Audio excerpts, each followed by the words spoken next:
Assalamualaikum warahmatullahi wabarakatuh dan selamat sejahtera. Alhamdulillah kita berjumpa lagi sekali. Mari kita bincangkan praktis formatif 1.4 iaitu tajuk kekenyalan.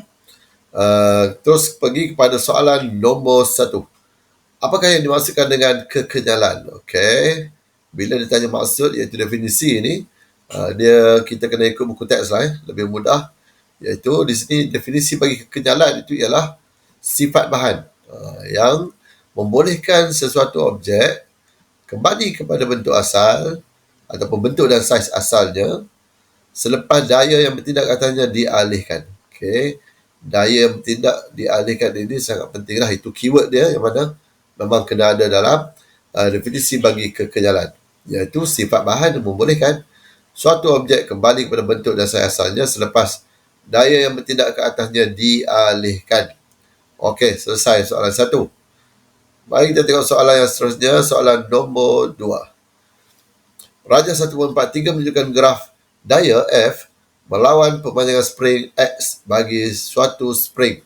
Okey, graf ni lah Fx. Nyatakan hukum Hooke. Hukum Hooke. Okey, sini untuk A cikgu dah buat kat sini. Iaitu hukum Hooke ini ialah apa? Hukum Hooke menyatakan bahawa pemanjangan spring adalah berkadar terus dengan daya yang bertindak ke atas spring tersebut. Daya yang bertindak ke atas spring itu jika tidak melebihi had kenyal. Okey, maksudnya kalau sekiranya macam graf kita macam ni, sampai tahap dia akan berlaku melebihi had kenyal, maka dia tidak lagi mematuhi hukum Hooke. Okey, yang ni kita namakan sebagai had kenyal ataupun elastic limit. Okey. Jadi kalau lebih daripada had ini, maka spring ini tidak lagi mematuhi hukum Hooke, sebab kalau kita alihkan daya pun dia sudah tak boleh kembali kepada bentuk asal. Alright. So sampai kat sini dia masih mematuhi. Selepas daripada ni dia tidak lagi mematuhi hukum Hooke. Jadi hukum Hooke ni dia hanya terpakai sebelum had kenyal. Kalau melebihi had kenyal, dia sudah tidak lagi orang kata mematuhi hukum Hooke lah. Okay, soalan seterusnya, adakah spring itu mematuhi hukum Hooke? Iyalah. Okay, untuk B ni jawapannya adalah ya. Kenapa ya? Sebab spring ini F dia berkadar terus dengan X, ataupun kita kata daya berkadar terus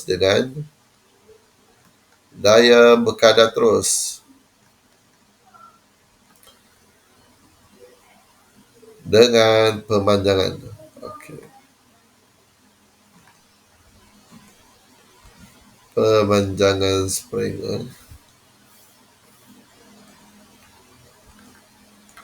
Okey, maka dia mematuhi hukum Hooke. Seterusnya, hitungkan pemalas spring itu. Okey, formula bagi pemalas spring untuk C Okay.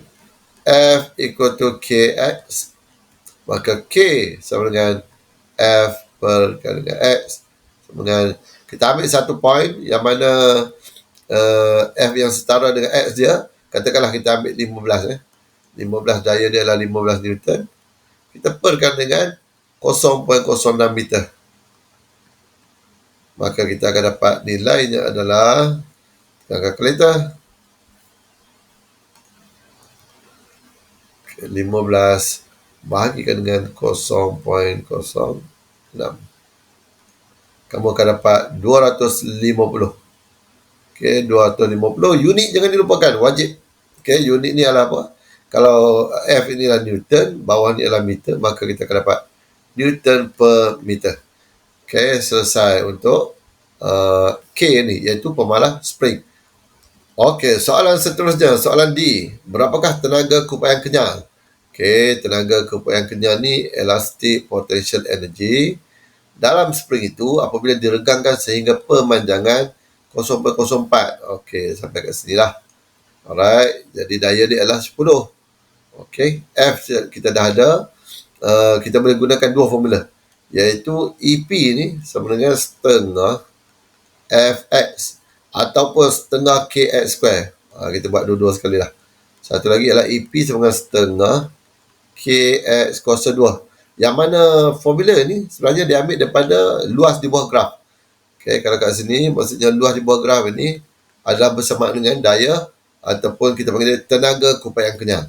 Alright, elastic potential energy. Maka kita dapat yang ni setengah F dia kalau 0.4 adalah 10 dan X dia adalah 0.04. Okay, kita tekan calculator.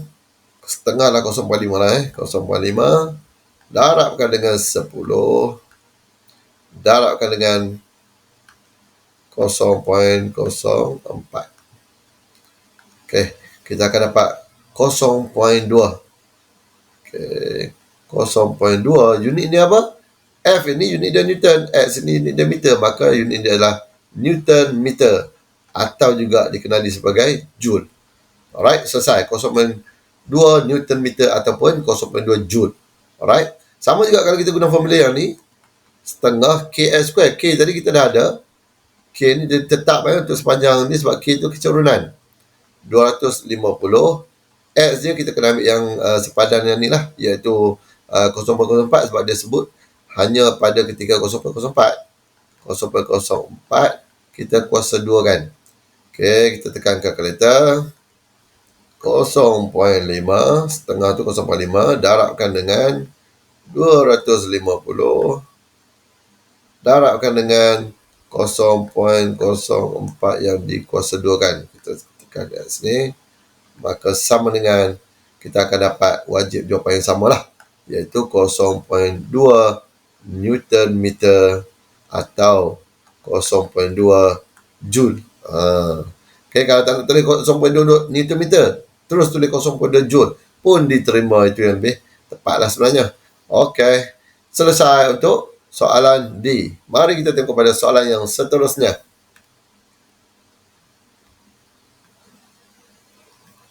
Okey, soalan seterusnya, soalan nombor 3. Rajah 1.44 menunjukkan satu susunan yang terdiri daripada 3 spring yang serupa. Okey, 3 spring yang serupa. P, Q dan R.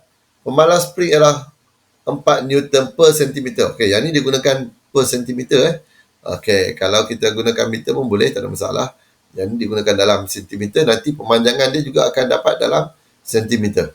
Okey, so kita ada K sama dengan 4 Newton per sentimeter. Susunan itu dimampatkan oleh daya 8 Newton. KF kita sama dengan 8 Newton.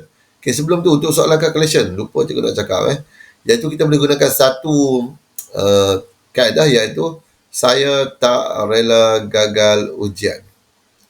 Okay, boleh gunakan yang ni, iaitu S ini kita senaraikan dulu. Okay, yang pertama kita senaraikan maklumat yang kita dapat ataupun maklumat yang diberikan. T ini kita tukarkan. Contohnya macam meter kita tukar, contohnya kita tukarkan daripada sentimeter kepada meter. Mungkin ada soalan-soalan yang lain daripada degree Celsius ataupun darjah Celsius tukar kepada Kelvin. Okay, banyak maksudnya ada yang kita perlu tukarkan kepada SI unit ataupun unit SI lah. R ni rumus apa kita nak pakai? G kita gantikan, masukkan nilai yang kita ada ke dalam rumus. Dan last kali wajib kita cek adalah unit. Okay, senarai, tukar, rumus, ganti, unit. Itulah kita punya akronim kita panggil saya tak rela gagal ujian. Okay, boleh dapat? Mari kita tengok pada soalannya. Okay, tentukan daya yang dialami oleh setiap spring. Okay, untuk yang A ni, daya ni, F dia untuk FP lah, spring P.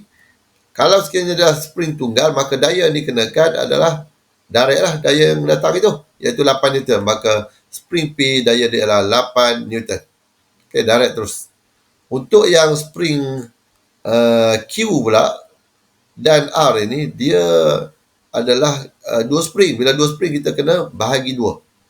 Kalau pemanjangan pun sama, pemampatan pun sama. Cuma pemampatan ni, kalau kita ada L not, itulah panjang asal, dan L akhir ataupun L saja. Kadang-kadang kita gunakan juga sebagai L initial dan juga L final. Panjang akhir dengan panjang awal kan. Okay, jadi kalau kita gunakan yang ni, untuk pemanjangan kita akan gunakan L final tolak dengan L initial. Tapi untuk pemampatan kita gunakan L initial tolak L final.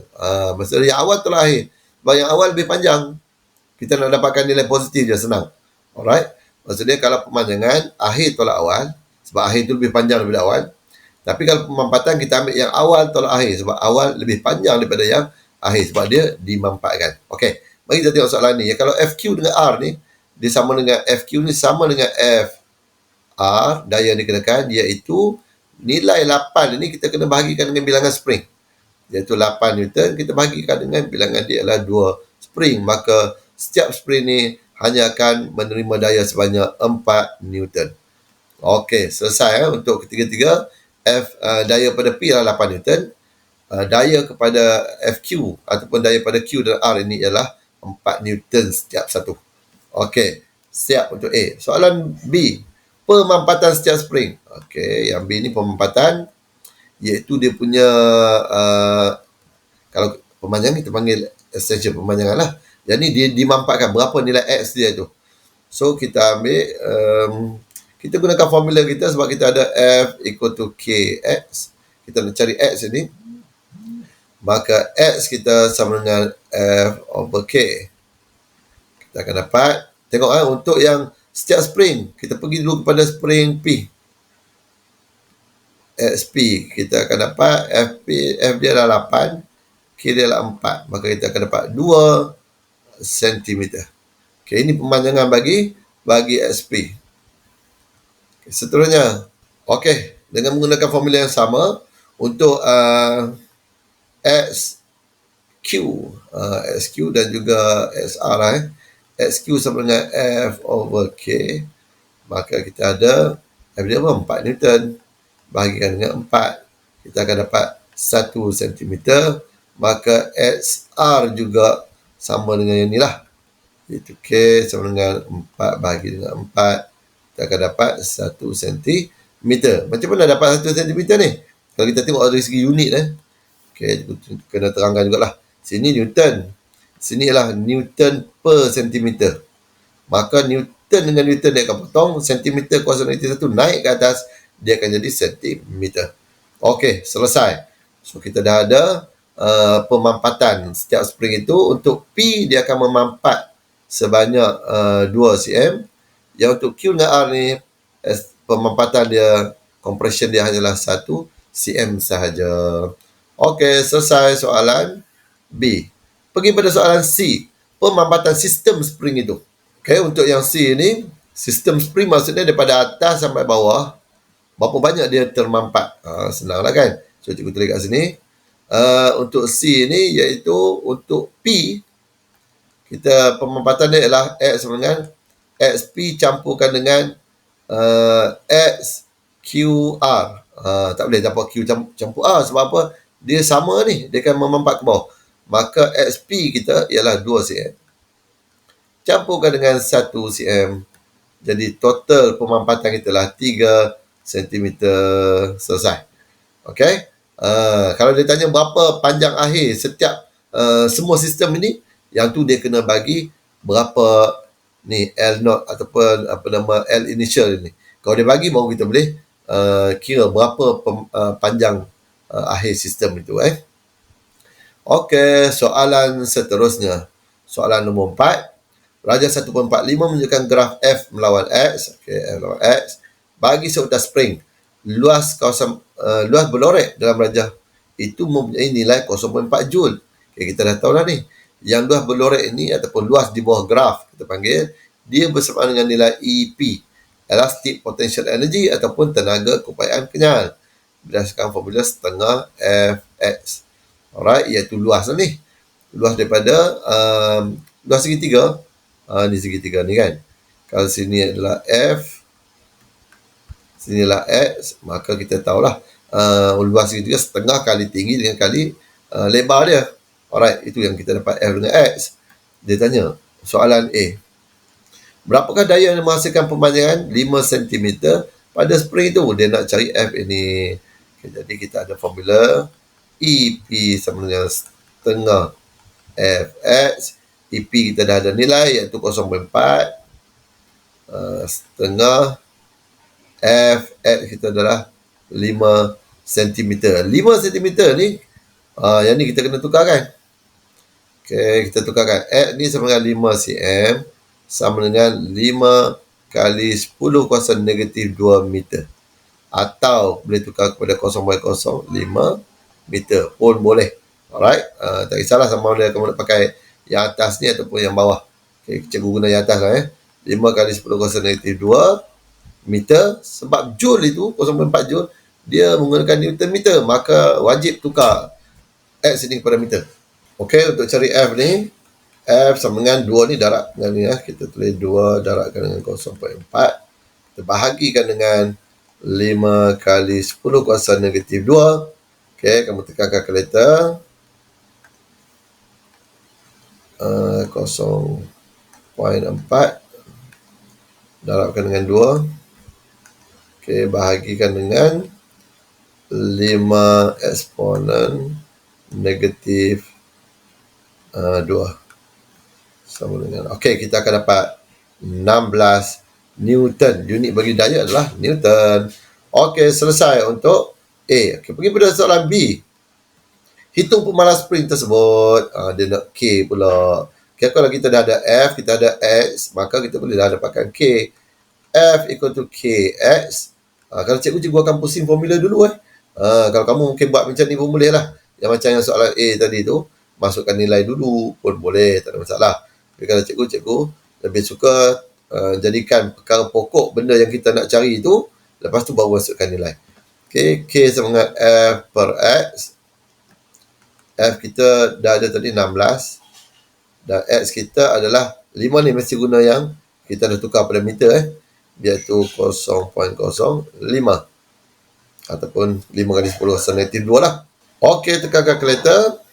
Dah ada 16 ni. Bahagikan dengan 0.05. Maka kita akan dapat 320. Okey, 320 Newton per meter. Okey. Sebab apa? Sini Newton, sini meter. Maka Newton per meter. Inilah nilai bagi K. Okey, selesai. Alhamdulillah. Jadi sampai kita berjumpa lagi. Assalamualaikum warahmatullahi wabarakatuh. Bye-bye.